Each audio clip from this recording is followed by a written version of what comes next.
This is Dream Power Radio, the place where your dreams turn into reality. Here is your host, Debbie Spector-Weissman. Hello, and welcome to Dream Power Radio on the amazing Women and Men of Power Network, the world's leading positive reprogramming network powered by Raven International. I'm your host, Debbie Spector-Weissman, the Dream Coach.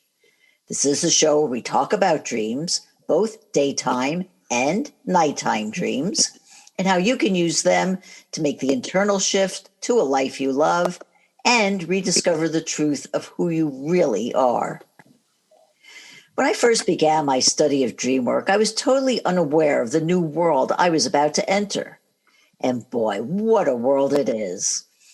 On my journey, I discovered many books and videos that better inform my understanding of dreams, as well as the organization that's devoted to the advancement of that knowledge, the International Association for the Study of Dreams. Each year, they hold a conference that features speakers on all aspects of Dreamwork. And this year, the conference is virtual, being held from June 13th to June 17th. I'm happy to have the chair of that conference, Robert Haas, on as my guest today. Bob is also a director and past president of the International Association for the Study of Dreams, is a noted instructor, and author or editor of over a dozen books, including Dream Language and Dreams, Understanding Biology, Psychology, and Culture. Welcome to Dream Power Radio, Bob. Well, thank you, Debbie. Appreciate being here. Oh, it is my pleasure. And Bob, I have to tell you, when you were on Dream Power Radio last year, you told us about the dream you had that convinced you that you had to cancel last year's conference because of the pandemic. Did you ever dream this year that led you to hold the conference virtually? Well, unfortunately, yes. My dreams would not let me alone. But yes, I indeed had a couple dreams. One of them that was particularly interesting was that I had, and I felt totally defeated by the situation. And I was about ready to totally give up. And I had a dream where what I saw was a boxer, big, he had big muscles and whatnot. And he was bent over and totally defeated and disheartened, and he was done for. So at first impression in the dream was, this guy has ended this particular match and may be done for. But then a voice in the dream came up and basically says, no, he's just exhausted. He has all the strength. Look at his muscles. He has all the strength to recover and go on. And so what the dream was kind of doing, it was not only showing me my attitude, but trying to show me a different way of looking at it and basically providing me a safe place to sense that new vision. What happened then at the end of the dream was the boxer rose up and flexed his muscles and was ready for the next round. And as a result of that, I realized that I was ready for the next round, which was the conference. Well, I tell you, the reason I brought this up was because I think that having dreams like this, it's a perfect example of how we can use our dreams in our daily lives to solve problems and to get answers to questions that we may not have the answers to in our waking life. Wouldn't you agree? Oh, yeah, absolutely. In fact, that's part of the function of the dream in the dreaming brain. When we go to sleep at night, our brain does not shut off. A great deal of it remains active, or actually activates. And there's certain areas that account for why dreams are so helpful to us. One of the primary areas is the limbic system, which deals with processing emotion and emotional memories and things of that sort. And what occurs is that when you have an event in your life that's disastrous, like the conference having to be canceled or something of that sort, there's two things that happen. The first thing is the event itself. The second is how you perceived it emotionally and how you reacted to it. And it's that part of the event that our dreams work on, because it's that part of the brain that activates most highly, particularly in REM sleep, when your eyes are moving and your dreams are more vivid. But then also there's a part of the interfrontal cortex of the brain that surrounds the limbic system that's responsible for problem resolution and learning. And this tends to introduce a different way of looking at the situation, such as with the boxer example I just gave. This voice comes in, this inner part of the brain comes in and says, oh no, let's look at this a little differently. He's still got big muscles. And then finally, the whole dream is painted on a screen of the associative cortex, which is it talks or speaks in a language of association. For instance, my dream did not show a canceled conference or anything of that sort. What my dream showed was a picture of my feelings. It showed a picture of this defeated boxer. Okay, so it's the associated. It shows associations with our feelings, and that's what our dreams are. All three areas work together to try to resolve the problem. Would you say when you're trying to understand what your dream is telling you, do you think that the emotional aspect is the most important part to focus on?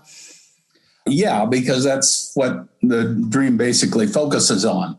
It rarely brings in the actual event itself, except sometimes you'll get the repetitive PTSD dreams that will do that.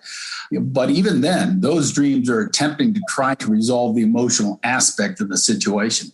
They'll actually break it up, the event. They'll break it into pieces and parts that it can handle. And then the dream will be about one particular aspect of the trauma.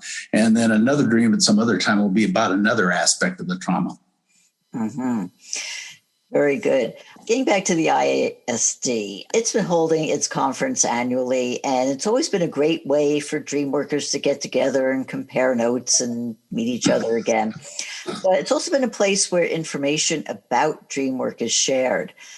Well, humans have been working with their dreams for thousands of years. So what could possibly be new in dream work? Well, dream work has evolved and is always continuing to evolve. There's various new techniques that have evolved from the time of Freud that have fed the dream work we do today. Some of it, I was trained in Gestalt therapy, or Fritz Perls, where you actually role play or become some character in the dream, and it helps you to reveal those emotions that are in that particular dream area or in that dream image. Other Jung, for example, although these people lived years ago and developed their techniques, they've all sort of formed or massaged the way that we do dream work today. Jung was particularly looked at the collective unconscious, how the inner self comes out in the dreams in terms of archetypes and images that are somewhat common between dreams, but they represent inner emotional forces and inner psychological forces. And what happens in today's dream work, modern dream work, is the psychologists who've studied across these different fields become very eclectic about it. They paste together these different approaches into new dream ways of working with dream work. And one of the nice things about our conference is that we have a lot of those different psychologists who do different types of dream work, but it's really kind of a pasting together of some of the earlier techniques in brand new ways that help us to reveal what our dream is talking about and what the images are revealing to us. Can you tell us about some of the people who are going to be making presentations this year? Some of the keynotes are pretty interesting. We've got a couple of different tracks this year that we're featuring. One of them is Dreaming on the Arts track, which has gotten very large at the conference. And another one is Dreams and Ethnicity, how ethnic groups can deal with their dreams or do deal with their dreams and what their dreams are about. For instance, we have Jungian analyst Dr. Fanny Brewster, who's talking about dreams letting my heart be broken. It's sort of a Jungian way of looking at it. Dr. Eduardo Duran, who is a psychologist who's been a psychologist in Indian country, for example, for over 30 years. And he's giving a talk on bringing form from the black world to the plant world. Tori Nielsen is our research keynote. He's a professor at the University of Montreal, He's talking about sleep onset dreaming, some of those interesting dreams you have as you fall asleep. And Keith Salmon, he's giving one of the most beautiful audio and visual presentations. He gave one a couple of years ago at our conference in Scottsdale, Arizona, and we loved it. So we asked him to come back, and he's presenting something called To Walk in Beauty. And it's sort of a melding of how nature and dreams work together. Just fascinating. And then we've got an invited speaker, Dr. Michael Nadorf, who's talking about bad dreams and nightmares. And we actually have about 140 presentations. The other interesting thing is it's not just the actual dreams itself that people talk about. You also have people talking about sleep and sleep studies related to dream also as well. Yes. A lot of the dream researchers have come from the world of sleep studies. And some of them just basically will talk about sleep studies, although the focus of the conference is mainly on how dreaming comes from that nighttime activity of sleep.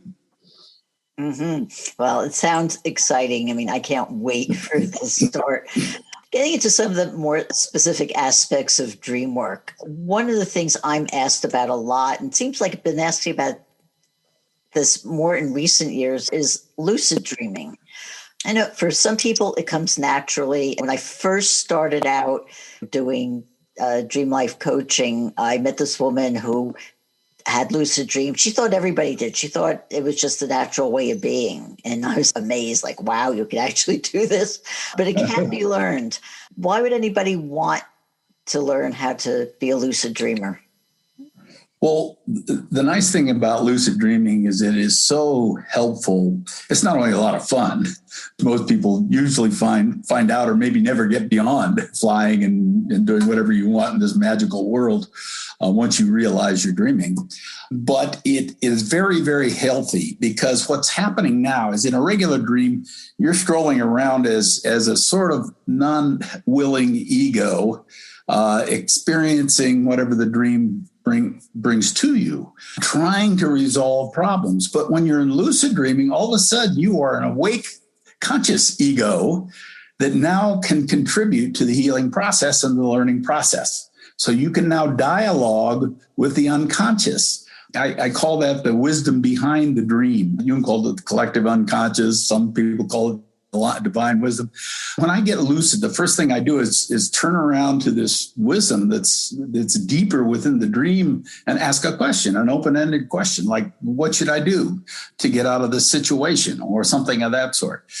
And the dream will then morph into a new lucid dream, which will basically either metaphorically or sometimes directly answer that question. So if somebody wants to learn how to be a lucid dreamer, how do they start? Well, there's a whole bunch of different ways of becoming lucid or learning how to lucid dream. One is the way you mentioned, just it naturally comes to you. It did when I was a child, which was the reason why I got so interested in dream work. My dreams were kind of lucid and I could do things. But there's a number of techniques. And one that I find is very useful for me. It's called Wake Back to Bed, where you wake up earlier than you normally would. It's usually when I do it naturally. Get up for about half hour to an hour and read a book or do something relaxing, and then go back to bed. And sometimes when you go back to bed, you have changed your circadian rhythms versus your REM cycle to the degree that suddenly your dream goes lucid. I find that works for me easier than other ones. One of the probably the ways that is most common is reality testing of some sort. Carlos Castaneda did it with hands. But during the daytime, just when you can remember, go, is this a dream? Is this a dream? Or do something like try to poke your finger through your hand. Is this a dream? And of course, when you're awake, you realize that it isn't. But what you're doing is you're training yourself for the nighttime, for your actual dreaming experience. So that's a very successful one. Entering from being awake is another approach, but that I find is very, very hard to just try to fall asleep while you're still awake and get into a dream that way. But actually, one night I was able to achieve this, and this has to do with our conferences too. I was able to actually achieve it. In fact, one night I woke and could lull myself back into sleep into a lucid dream 4 times. The 4th dream was pretty interesting. I was floating above an outdoor stadium, which was featuring our IASD conference I was managing. The stadium was almost filled, which was a very happy thought. And on stage were some presenters who were working with the dream as if it were a play. It was very colorful and dynamic and beautiful. And as it ended, I began to float off into the sky slowly, feeling really fulfilled, and said to myself out loud, what creativity. What a wonderful organization to be a part of. And then I woke up. So that sort of inspired me to keep on going with the conference. Well, that just shows you the power of dreams that we have. And with that, we're going to take a short break here. We are speaking all about dreams with Robert Haas, and we'll be right back. What do Thomas Jefferson, Elias Howe, and Paul McCartney have in common? They all understood the value of dreams. And as a result, the ideas, inventions, and creations from their dreams affect us to this day. What great ideas are you leaving on your pillow at night? Sign up for a complimentary consultation at my website, thedreamcoach.net, and discover why your dreams are a terrible thing to waste. Welcome back to Dream Power Radio with your host, Debbie Spector-Weissman. Yes, welcome back to Dream Power Radio. I'm your host, Debbie Spector-Weissman, and we're speaking all about dreams and dream work with Dream Master Robert Haas. So, Bob, before the break, we were talking about lucid dreaming. And there's another lucid dream that you had that you'd like to share with us? Well, there was another one that I had that really made me realize the power of lucid dreaming for healing, as well as understanding that there really truly is a very deep and wise wisdom behind our dreams. I had one that almost presented this wisdom in almost a divine sort of form. It was one of the situations that I'm in is I have someone that I need to care for and will totally depend on me for their care. And this is something that I'm not a whole lot used to. So I was worried about what is it that I need in order to get through this situation. And that night I dreamed I was at a boat dock, but I realized I was dreaming at that point. And so I did what I normally do. I called out to the wisdom behind the dream. Show me what I need to get through this situation. I said it a couple of times very intently, and I was suddenly found myself raised up into the cosmos, where I became one with this universal crystal light. Everything was just made of this beautiful blue crystal light. And I raised my arms up, but I could see right through them. I realized my body was made of this same crystal energy, this light, and I was one with the whole thing. And I suddenly felt this intense bliss like I've never felt before in my life. I just couldn't even imagine feeling this blissful. And so I just sat there or laid there, floated there, just taking all this in. And I forgot even what I was there for. And suddenly I remembered, wait a minute. And I turned around to the wisdom in the dream. I said, this is really wonderful, but what's the answer to my question? What do I need to get through this situation of this caretaking that I'm going to be faced with? And what occurred then is suddenly these little red hearts started floating around in this matrix of light, and they formed this giant red heart. And all the while, there was this celestial music playing in the background, but also I could hear a little song playing. And so I listened really intently to hear what the song was, and it increased in volume. It was the Beatles, All You Need Is Love. And that was the answer to my question. A beautiful dream. But you can see the wisdom that was there, and I knew it to be true. I had to take care of a mother this way, and I just knew it to be true. That's all I needed. Yeah, and the dream it did not give you the answer, but it validated the path to take, which is, yes. What better way? And the amazing thing is that we are doing this ourselves. It's our bodies, it's our brain, it's our unconscious part, whatever you want to call it, that's doing it, that's giving us these wonderful images and answers. A lot of people are afraid of lucid dreaming because the common thinking is that, well, if I'm in there and, as the ego, I'm controlling the dream, I've defiled my dream. And it's true. You're actually the ego anyway in your normal dreaming. You're just not part of what's happening consciously. And so you haven't really defiled it. And most people find out when they really get into lucid dreaming, the first thing they'll do is they'll fly or have fun, play around in the dream. Most people don't even get much past that point. But then when they realize that they can interact with their dream characters, all of a sudden it begins to change a little bit. And if the first tendency to react with a dream character is go up to one and say, do you know that you're a character in my dream? Or do you know that you're a dream character? I had one incident when I did that, and what the dream character did, it turned around to me. He says, yes, I realize I'm a character in your dream, but I'm dreaming you. Did that freak you out? Well, no, it made me smile because, you realize that you're only a tiny part of self.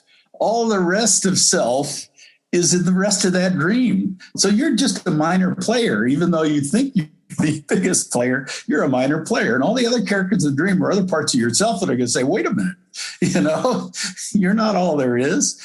And that's the opportunity that lucid dreaming gives you, is the opportunity to then interchange and interact with these characters. Robert Wagner, he's written a couple books on lucid dreaming, but this is very Jungian. And I like to use this example to show the value of lucid dreaming. What Jung said is that in dreaming, or in regular dreams, one of the primary forces that are taking place is we're trying to become one. We're trying to become whole again. The characters, you are the ego in your dream, or a part of your ego. All the other characters in the dream are parts of yourself that somehow have been alienated. That is, they're not part of you, or they'd be you in the dream, right? They're other parts of yourself. And what the aim of the dream is to bring us back together as to one whole individual, balanced individual. And what Robert Wagner had a dream one night, he said that I realized I was dreaming and there was this dark woman behind me. So I picked her up and placed her in front of me and said, who are you? And she said, I'm a discarded aspect of yourself. So you can see the shadow side that Jung talked about, the other side. And Robert said, he says, I sense the truth of this and decide to accept her completely. As I mentally accept her, she suddenly collapses into wisps of colored light, which enter my torso and give me a jolt of energy. She evaporates into me as a wisp of light energy. So here you can see what Jung talked about is the integration of the two sides, the rejected side and the ego, happening right there in the dream under a new decision being made by the ego. If the ego wasn't there to make that decision on its own with all the power the ego had, I doubt that integration would have happened that quickly.